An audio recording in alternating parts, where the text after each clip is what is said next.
Hello. Hi, my co-host. We can probably start calling you that now. I do show off a lot. That's true. Yeah. You're my main guy. So I think we're doing episode 6, I want to say now for the podcast. And we're doing the mischievous world of Yeah. mirrors.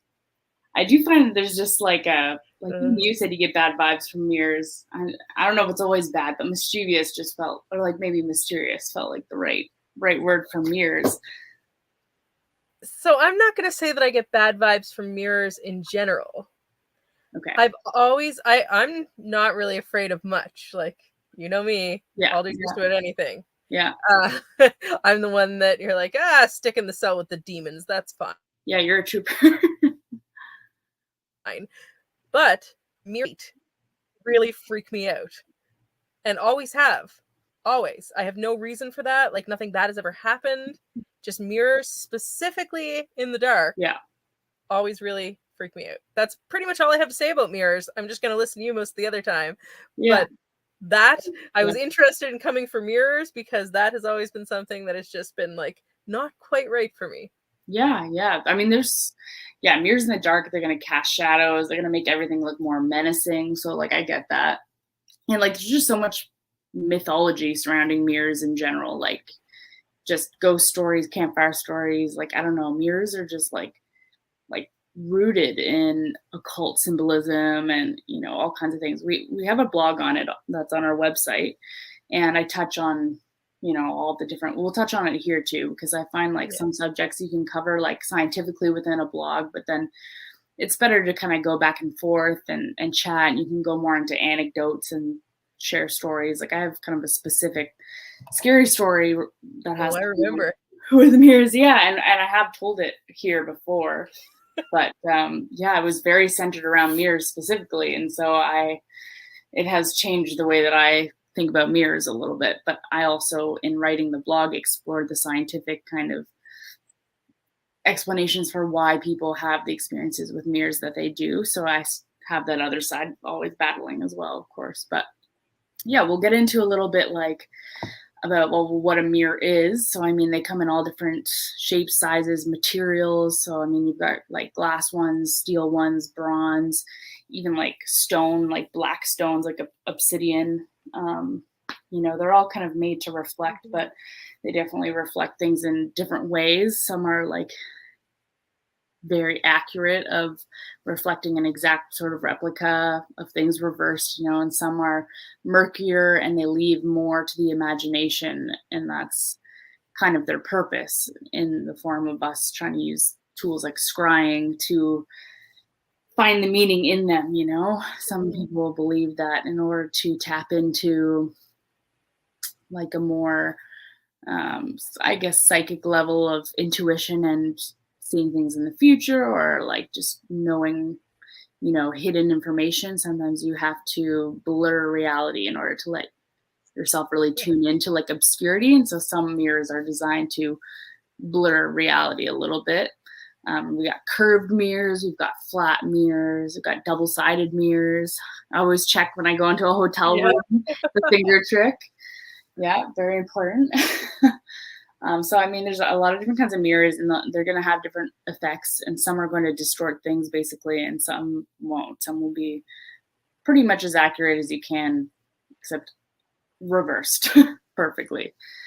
And I think that maybe is part of the reason why people feel uneasy about mirrors is just the reversal in and of itself. It's like so close to being exact, but it's a little off because things aren't exactly moving the way they're supposed to.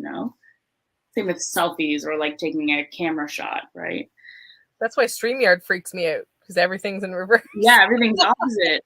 Yeah, it's that uncanny valley like effect, where it's just too close to being like real, but not quite. It's a little off, It's not quite right. Yeah.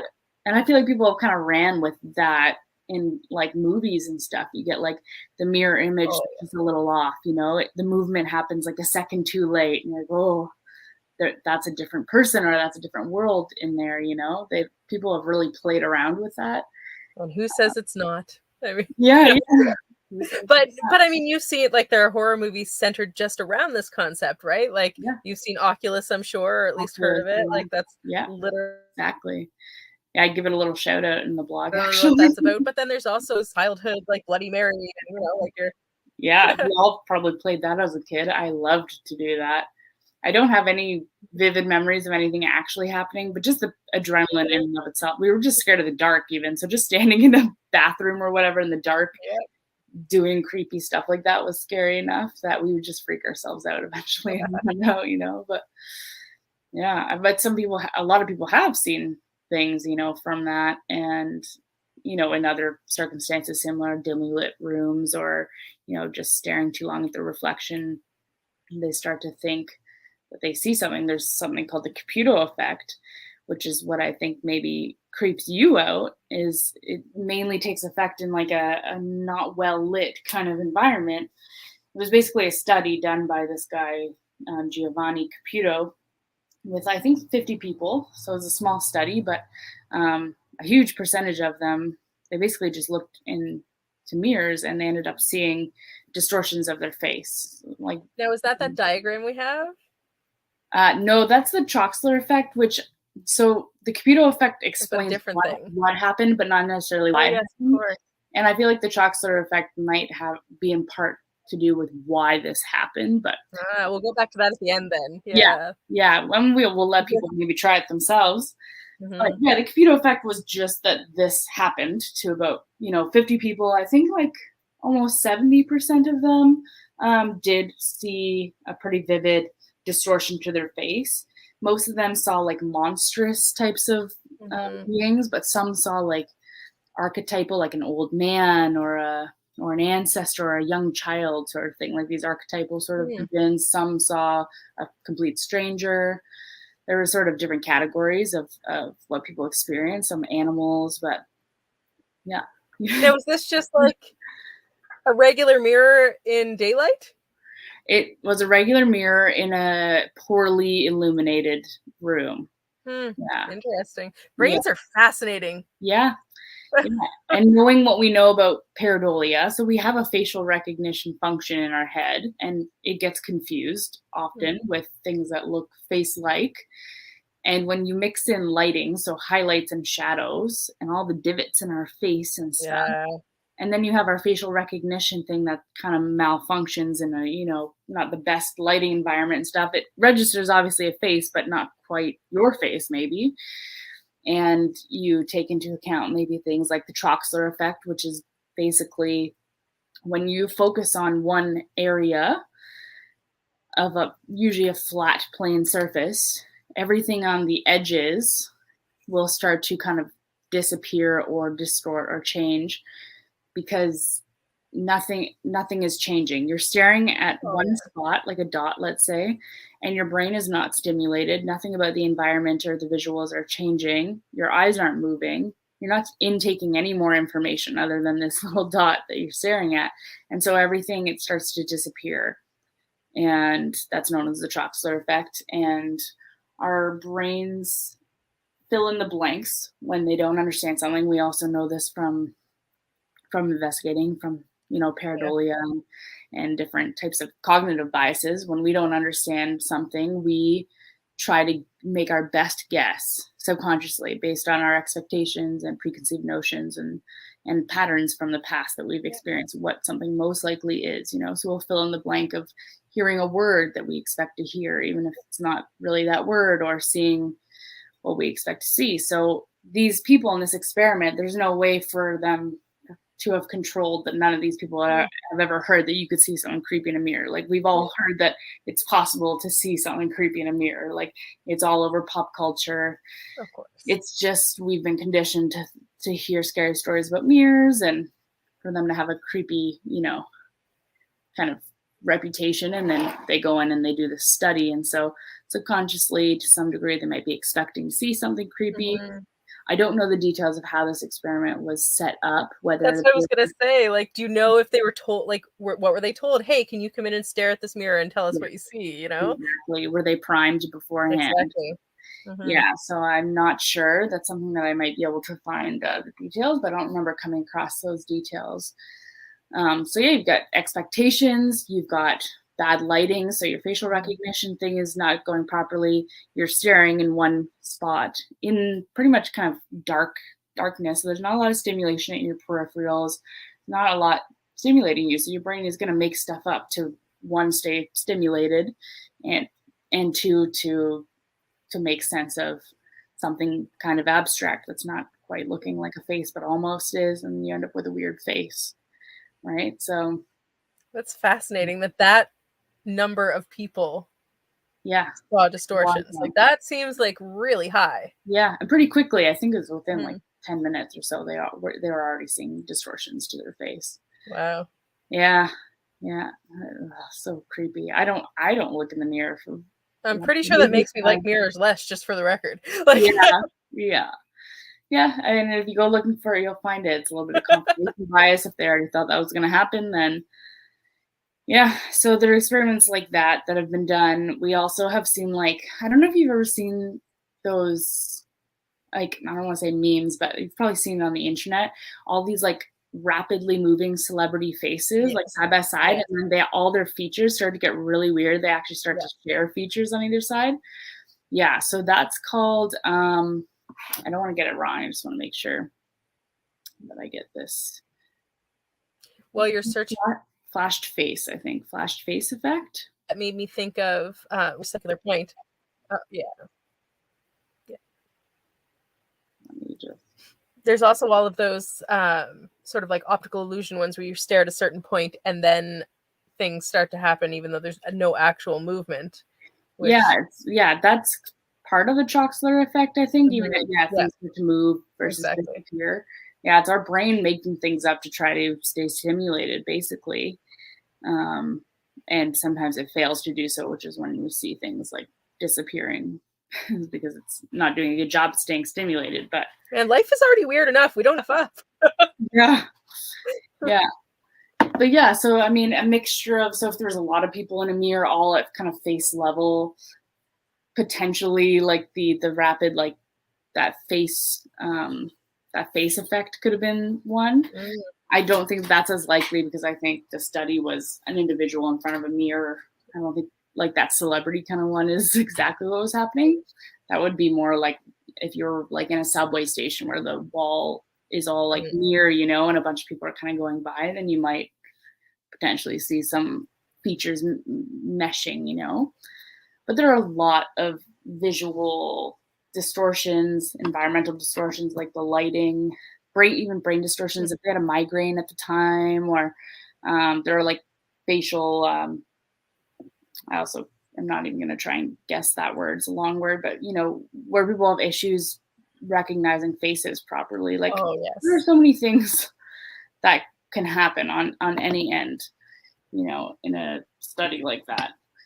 So, when we take into account all the things that we grow up hearing and kind of knowing, and scary movies, we are primed for that our whole life to have some sort of scary experience, especially in the dark with a mirror, And then when we think about what the pop culture and the mythology is, which I find fascinating, then, it's super creepy. It's like portals and parallel universes, and there's all kinds of like cool superstitions to do with mirrors. Like a lot of cultures and individuals think that you can get trapped in like the mirror world, or that beings in that dimension, mirror kind of dimension, can somehow be freed and come into our world, which is super creepy.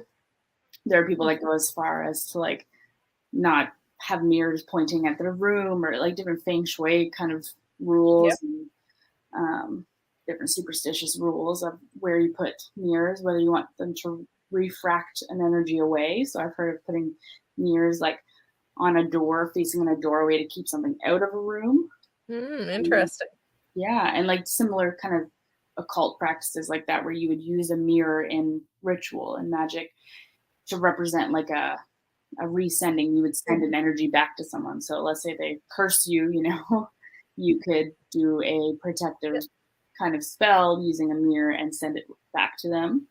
Or you could use the mirror to basically like harness something that you do want and hold it there. You could put a mirror under a glass of water that you're charging with the moon, and it would amplify the moon's energy, let's say. You can kind of use it metaphorically in the way that it does reflect things for positive or for negative, or you can incorporate it into spell work basically, or I'm not sure I'm keen on messing with mirror magic with all. No, it seems pretty serious. It's up there with like blood magic and stuff. I'm sure it works to some degree. Right? Yeah, yeah. And you could just your home. I mean, I don't have a mirror face in my bed. It's just in the back of my mind. It's like, I'm really scientifically minded. I'm skeptic, but I'm not gonna like test it and have a creepy like wake up in the middle of the night and like look in your mirror in the dark of your room. There's something there. Like, I'm not having it. Thank you. No. Going to the bathroom at night's bad enough. Yeah, I'm just not risking it. And I've had a bad experience with mirrors. Like, I've had like a weird, confusing to me experience with mirrors that wrestles with my science brain all the time. And we've told it before. I'll kind of skim, but we were in this place that was like a motel, basically, like an inn. It was an inn. Investigating with an old team, and this place had so many mirrors, like a noticeably weird amount of mirrors. Every room had like probably over a dozen like little mirrors, like kind of what our background looks like. I don't know if people picked up on the background picture during the intro, but yeah, maybe it can flash. Small ones, big ones, antique ones, just all over the walls, on desks. I don't know. There were just a lot of mirrors. I remember noticing that. And I feel like I would have just like turned right back around and been like, nope. yeah, it was a weird vibe. Yeah, but I don't know. I didn't think anything of it, honestly. We had some really calm investigations before that. Nothing had really happened. You kind of like let your guard down sometimes like that when it's boring for a year or so, And you start to get cocky too. Like, we were kind of provoking things and stuff because we were bored. Like, I don't want something to happen on an investigation, And yeah, we were provoking and saying silly religious things and trying to coax things out, and eventually I went for a nap during the daytime. One day I had a dream that one of my team members was being attacked by all these like demonic sort of schoolgirls, and they kept trying to like physically attack him, but also like when I looked at him, his eyes were all black and stuff. This was in my dream, And I had gone down the stairs in my dream of this inn, and there was like a bathroom with a bathroom mirror, and there was this creature standing in front of the mirror, like vomiting like a hairball, like very horror movie-esque thing, But his back was to me.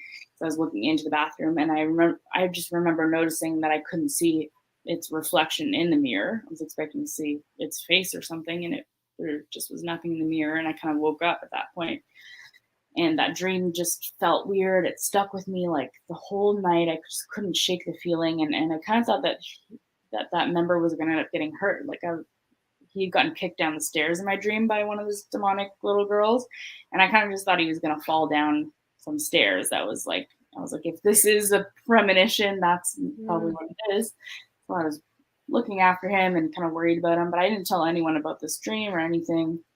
And then later in the night, he started acting weird. He started smelling weird smells, like the smell of rotting flesh, and no one else could smell it. And he just started kind of talking to himself and not acting like himself, like wandering off on his own.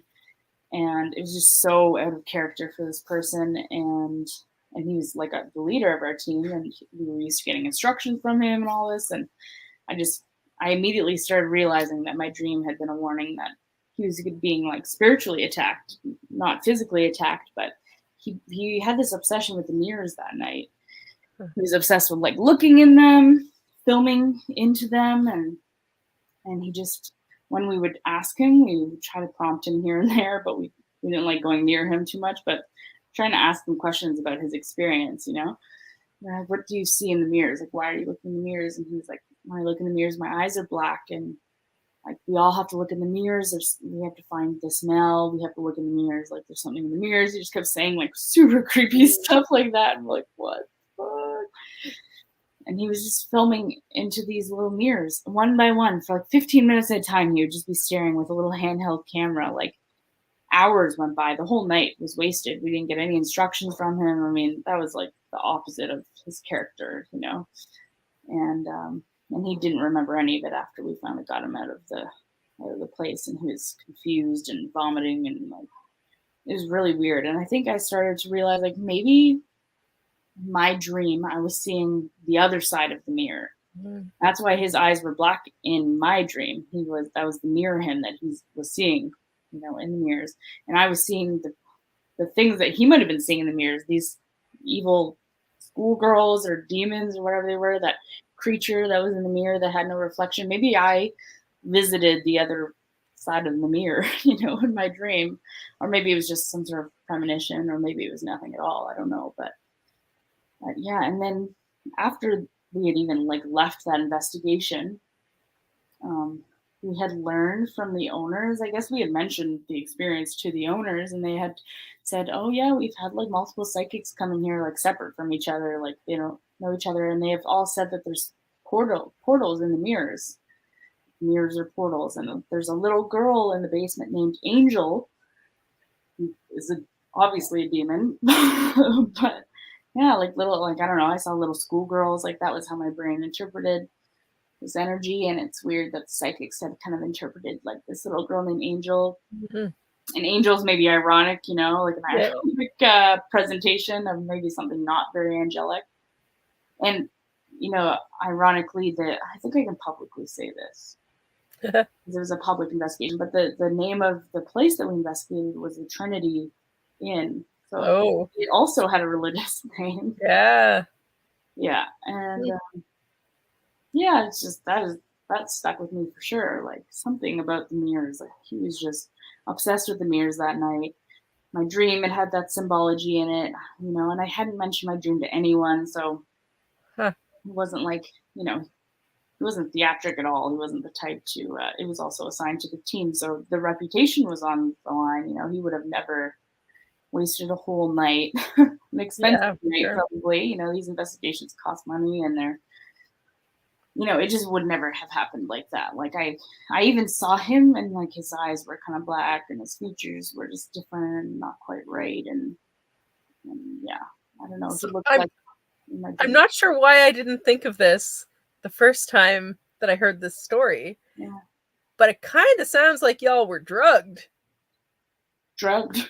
You know, like that, like that kind of behavior, like seeing things in the mirror and like staring at one spot for a long time, and like that's kind of what it sounds like. And that never even crossed my mind until I heard it this time. Wow. Well, I know people who do hallucinogenics, they'll like purposefully look in the mirror, or they won't. I feel like it's one or the other from that community. Mm-hmm. Either people like are like, do not look in the mirror, like on acid or anything like that, like avoid mirrors at all costs, or there's the people that just they lean into it and they're like, no, I love looking in the mirror. I can either see every flaw, or I look amazing, or I like morph into like these different creatures, but they've found a way to, you know, have a good trip about it. Not everyone has that kind of control, I think, over their mind. I don't think I would be the type to look in a mirror, or just don't think I would, you know, test fate like that. But I might, as long as it wasn't dark. yeah, that's fair.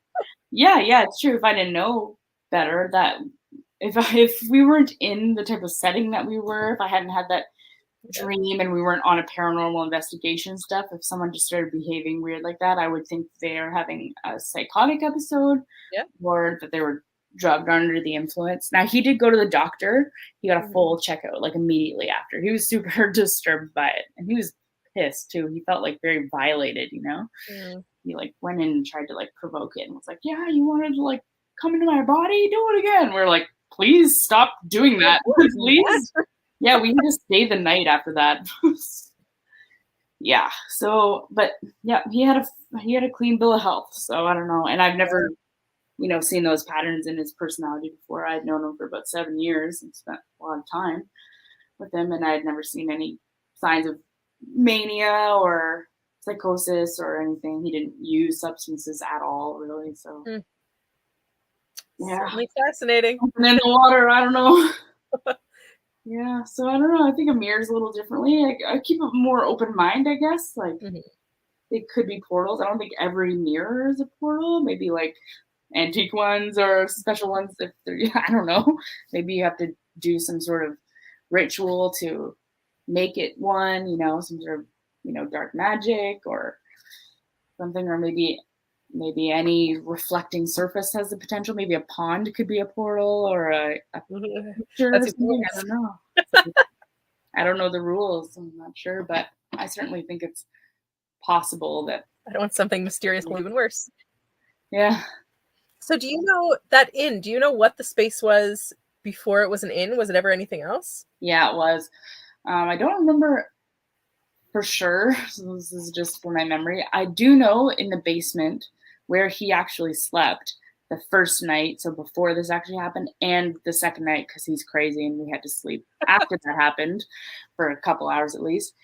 Both nights, he slept in the basement right beside a room that used to be an incinerator room. It was a room that burned a lot of bodies. For some reason, my mind is trying to say like it held like soldiers from the war. It was like a temporary kind of refuge place, and they took care of bodies. Maybe a nurse's quarters, some sort of middle way sort of thing. Maybe it was something a lot more formal. Maybe it was like a hospital or something. I can't remember now, but yeah, it did have a lot of history. It was not always an inn, and every room was a different historical person. And so the room that I napped in, it was some woman, and I also can't remember exactly which woman's room I was in, but I don't know. He always thought maybe he was possessed by like someone that his room was, dedicated to, or that my dream had come from whoever the woman in the, the room, my room was. But yeah, I don't know. I don't remember the details. Yeah. Very interested to look at this property now. Yeah. Yeah, I actually called them recently for our team to go in there. It's a part of me that just is called back to that place. It's really odd because it's one of the worst nights of my life, not gonna lie.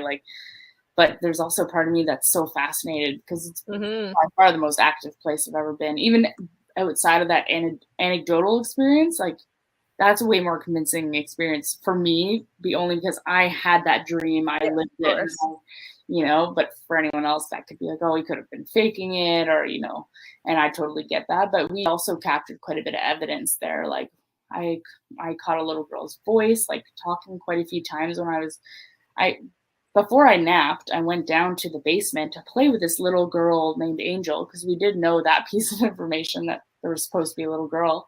And I was like a nanny at the time. I was like, perfect.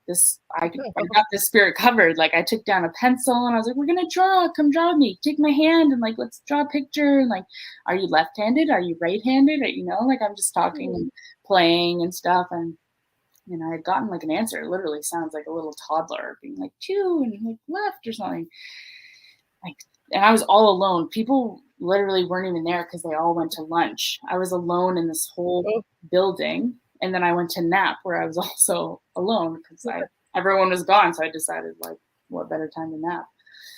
So we had a few things. We had some of our machines going off, some ghost box, like some weird things on the ghost box. We just kind of felt active.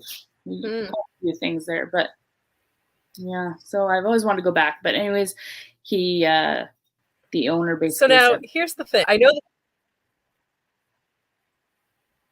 Sorry.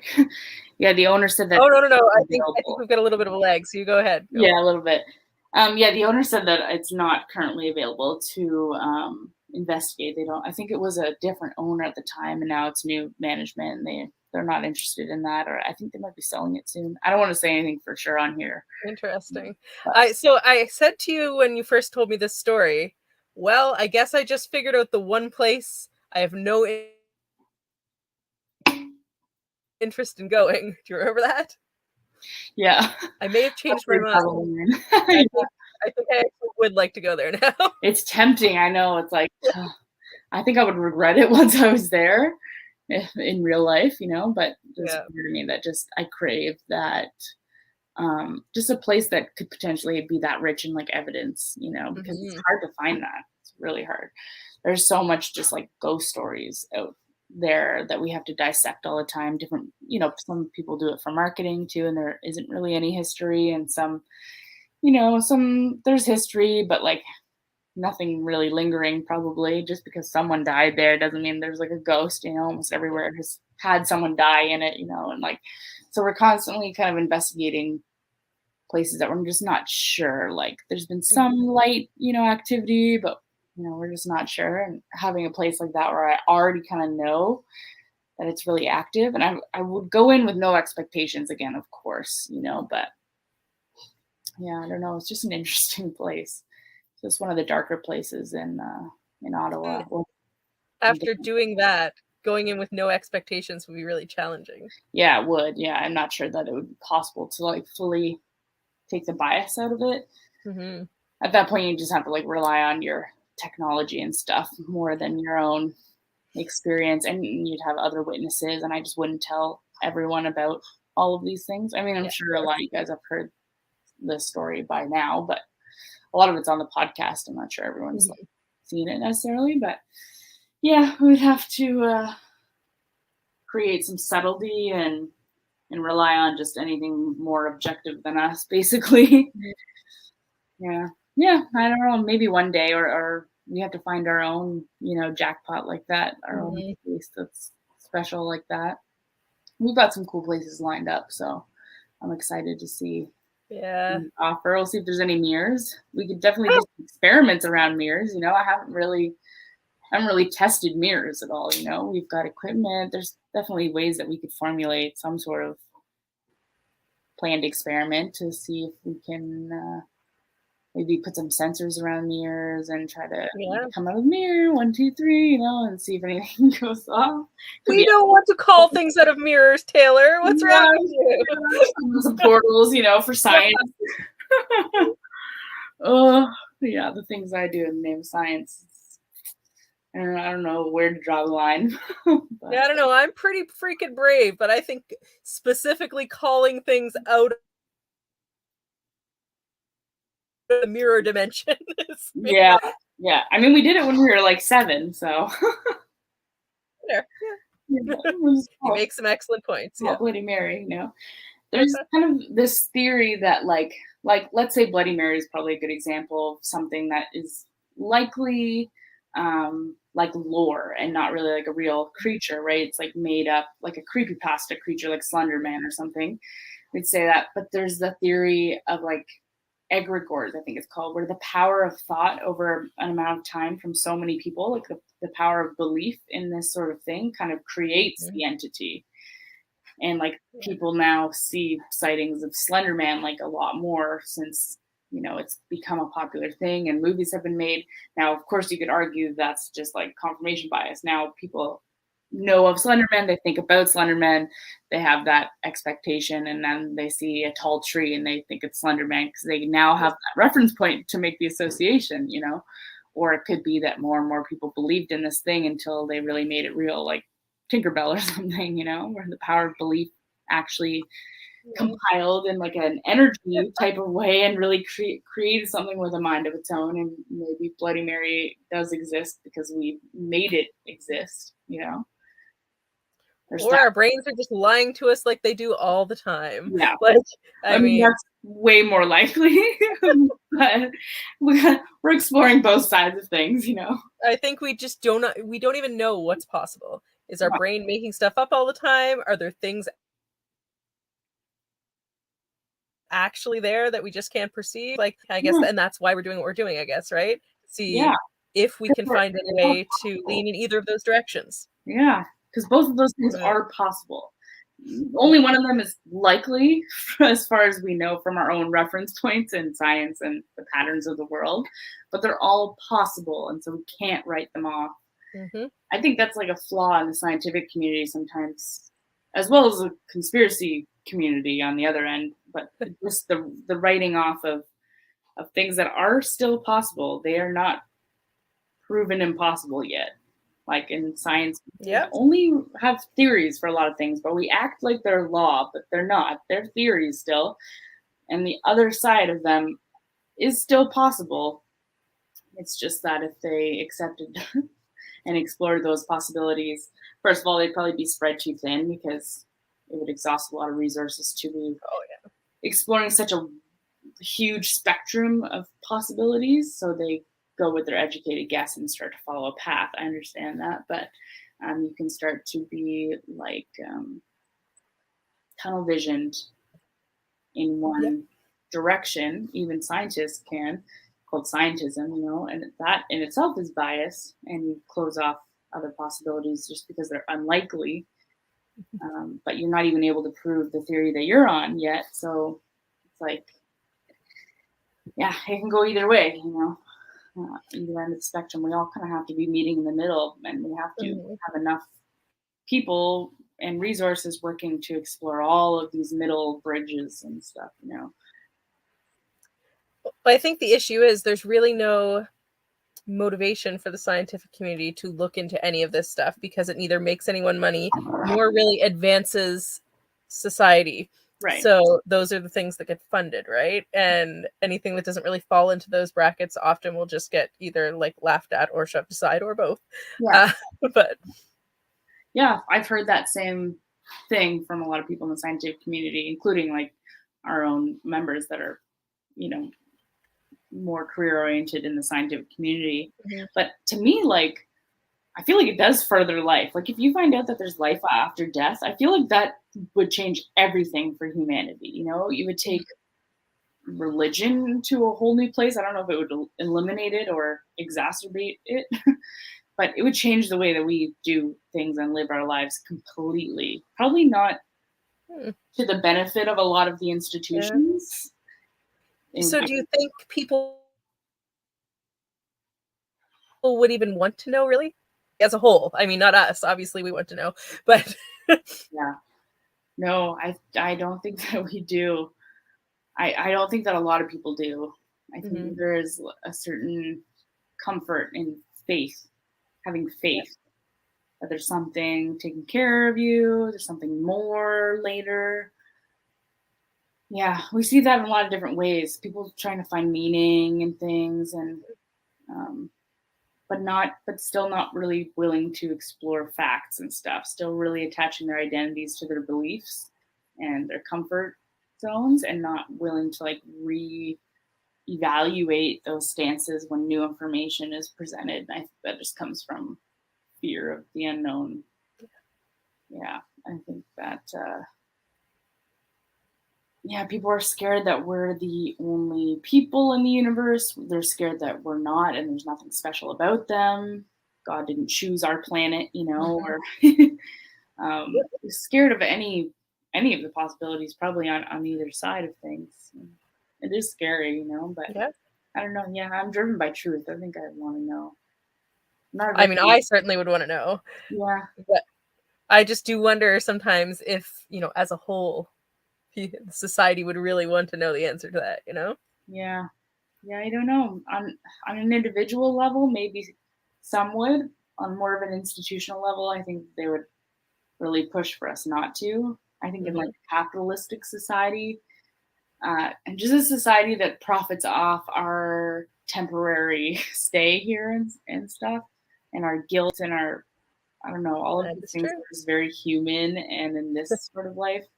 Um, I think that they would lose a lot of their ground if we knew that this wasn't it and that we reunite with people and that there's just so much more to life than Mhm. things like vanity or ironically vanity as we talk about mirrors. But yeah, I don't know. Yeah, I So know. now I'm curious now to bring up that diagram if it works for me because I haven't tried this, but Yeah. also it will give a chance for everyone watching to see if they see the same thing. Now, have you tried it? So this is the Troxler effect. This Yeah. Yeah, I think I have. Like even in the past, I see these things like around social media sometimes for fun. Mhm. Like all these I don't think I've observations seen this one. and I've seen a whole bunch of them, but I don't think I've ever come across this. Yeah, I think I've done this, and it does work. Yeah, I don't know if Alright, it needs to be a certain size or clarity, but if people are let's using their find out. laptops, we'll put it on the screen. I'd say probably like a minute or so, kind of go right up to the screen, Okay. and So we you get the black plus sign in the middle. Okay. yeah, you have to focus like right on that plus sign. You can't really let your eyes wander. Mhm.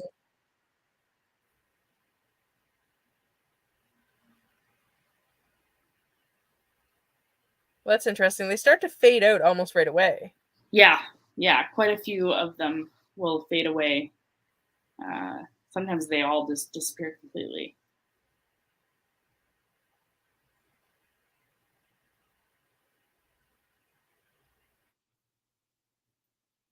And then if your eyes adjust even just a This is littlest bit, interesting. they come Brains are back. fascinating. Yeah, I know our eyes, our brains, all the different mechanisms just takes so much to perceive something. It takes so much to perceive things accurately. Like, I don't know, things are flipped upside down and the lenses of our eyes, they flip them back, and then like imaging receptors in our brains like understand it in like an instant, trying to Mhm. take in all the data. Like there's just so many steps that happen, and there's so many areas where it can go wrong. And it happens all And the time. honestly, there's a lot that we're missing on a regular basis. Yeah. That we what? There's a lot that we're missing on a regular basis too. Yeah. Like even when it comes to just our regular perception, we just don't notice the details that we should. No. Particularly, life is really freaking weird. Why is no one talking about this? Like, Yeah. why is no one pointing any of this out? Like, We're just kept so busy that yeah, we're just overstimulated. I think that we have to skim yeah, the surface absolutely. of a lot of things. You can kind of teach yourself to be mindful in a way, and or you could even tune in a different kind of way to some of these nuanced things. Apparently, some people can do this. Mhm. But yeah, I think we're really overstimulated. Like to focus on the details, it just would slow us down. We're such a convenience based society. We're fast moving. Like they keep it this way, the man or whatever, just Well, I feel like it's very much on purpose. yeah, we're distracted. Like we're Yeah. missing the details. So it has to be very intentional.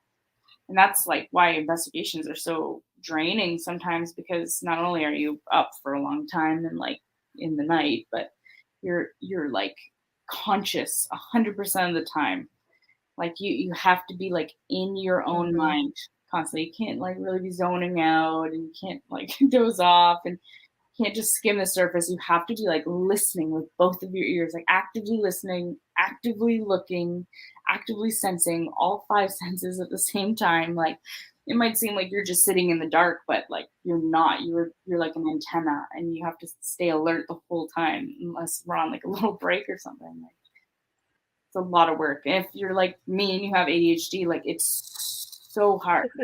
My brain falls asleep constantly. My whole day is Mhm. just staying stimulated enough to just not go on autopilot without realizing it, and not getting too understimulated that I literally fall asleep. Like it's finding this balance where I'm like not jittery, but I'm not like so bored that my brain just turns itself off. So it's a super intentional act to stay in my own body and my own mind. And I think for everyone that's a challenge, but some more than others. And then when you're Well, tired, I'm gonna be honest.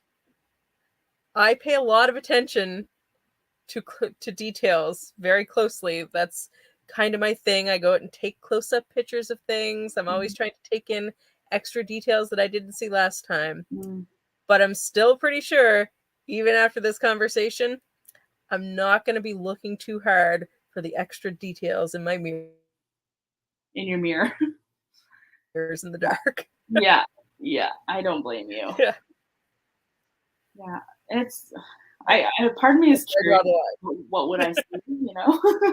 I'm curious if I'd like see myself in a past life, or I don't know. People attach all these kind of cool experiences to it as well, but I don't think I dare to mess with it too much. Well, I will agree though that if we can get in there, I will definitely go to the weird mirror inn. Yeah, I mean, maybe they'll change their mind. As it stands, it's off the table, but you never know. It could come under new management. It could be, a lot can change. So I'll keep trying. It's always like it's always in the back of my mind. So I feel like I'm not giving up yet. Oh no, don't give up. Yeah. Yeah. And I don't know. It changed my perspective of like investigating because I'm more cautious now. You know, I don't go into somewhere cocky. I try not to go in with any expectations, but I definitely don't go in there like yell, like disrespecting everything in the place. Like, come on, come out, like let's fight. You know, like and and it just humbled me. You know, there's a cost to investigating. I understand that now. I think that I take into consideration like, is this place worth me taking something home with me, affecting my family? Like these are all real possibilities. While I don't necessarily think they're likely, and I still have that scientific brain, I'm skeptical of it. I have to think about them as possibilities now because that was a very like humbling experience, and I definitely could have had something like that's the type of place you'd have something follow you home. You know, I was having nightmares. It could, you know, attach itself to a person. He could have gone home and had an attachment. Like those are the types of environments that those things can happen in, from what we hear. You know, so I think about things, you know, in both ends of the spectrum now, the scientific one, but I also think of what's the worst case scenario spiritually too, and is it worth it? Is it worth it for science? I mean, usually it is, but there's a cost potentially. I'm definitely going to freak myself out tonight after we're done here by going and reading people's stories about mirrors. Yeah, I do it. Yeah, there's probably a lot. I'm not sure I want to know, but now I do want to know, you know?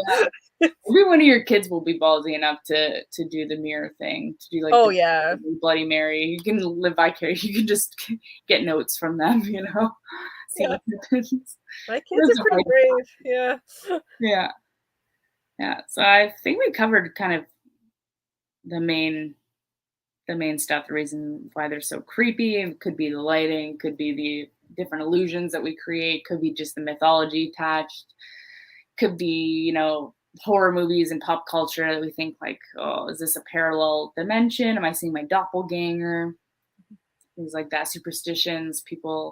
There are people that say like, if you see yourself in a mirror right after a funeral, like you're gonna die next, or like there's pretty sinister. Yeah, or if you stare into a mirror for a long time, it'll drive you insane. You'll lose your mind. I guess if you stare into the abyss, the abyss will stare back at you and drive you insane. There's a lot of different superstitions like that'll trap your soul, especially when your soul is like most vulnerable to be wandering around. So, like in your sleep, in a coma, babies, you're supposed to keep babies away from mirrors. I guess they're not very tethered or grounded yet. Yikes. People who are dying, you know. Yeah, a lot of people like cover up mirrors. There's a lot of different occasions and a lot of different cultures where you're supposed to cover up mirrors and hang them in certain places in your house, facing certain directions. So, I mean, depending on, you could grow up anywhere in the world and you could be conditioned to this fear, basically, you know. Very interesting. There must be something to it. Yeah, well, I can't be the only one. That I know I'm not the only one who's had like a creepy experience. So there's all these people on the internet, and I don't know. It's like, can you write them all off? You can probably write a lot of them off, but I don't know. A lot of them, I'm sure, are just very reasonable people who just had a really weird mirror experience, like me, you know. And they tried to think of reasonable explanations, but there's just some weird layers. Well, I'm almost certainly going to go do some more mirror research now. Yeah. And when I do, I'll make sure to put some links in the comments if I come across anything particularly compelling. Yeah. If any of our viewers have any mirror stories, definitely share them. Yeah. Or if there's any ideas for like experiments that we can do with the mirror. The only thing I'm thinking of off the top of my head is like setting up some sensors or something. Or maybe the C.L.A.S.S. We have that Stickman camera Kyle's got one. Maybe actually catch something coming out of a mirror. But yeah, if you guys have any ideas, we're open to it. We're gonna be brave. At least one of us will sacrifice someone to do this. I mean, I'll do it. I won't be excited about it, but I'll definitely do it. Yeah. I feel like I've earned my place already with the mirrors. I have to initiate someone else. But yeah, I highly suggest that you guys go and read the blog. A little bit more like clearly articulated, you know, the way when we write things and stuff. This was more fun. We get to share stories and theories and chat with our audience and hear their perspective and stuff. But the blog is definitely worth a read and talks more about the Toxler effect and the way that our, you know, brains interpret things and all kinds of stuff. So yeah. Absolutely. And I'm sure you would agree that if anyone has any specific topics that they'd like us to cover or research or talk about, just let us know and we'll work it into the rotation. Yeah, it's hard to cover a lot of content. We got blogs every week and we got podcasts every month. And like, yeah, I need all the ideas I can get, you know, we still got some in the bank, but it can only go for so long coming up with really juicy stuff. So yeah, anything that people want to know, I'm happy to research it. And you know, you and I both do writing and stuff for the blogs and stuff. So one of us will hop on it. Absolutely. Yeah. Sweet. All right. Well, fantastic. Yeah. Thanks for having me here with you again. Yeah, of course. It's always my favorite. This was a fascinating subject that I have to go delve a little deeper into. Yeah. Mirrors are cool. They're creepy. They're good for like campfire stories and stuff, you know? Like, we got to find some other like stories. You tell me if you find anything like. Oh, I will. All right. Cool. We'll check back in a bit then. Yeah. See everyone next month. See you next month, guys. Bye.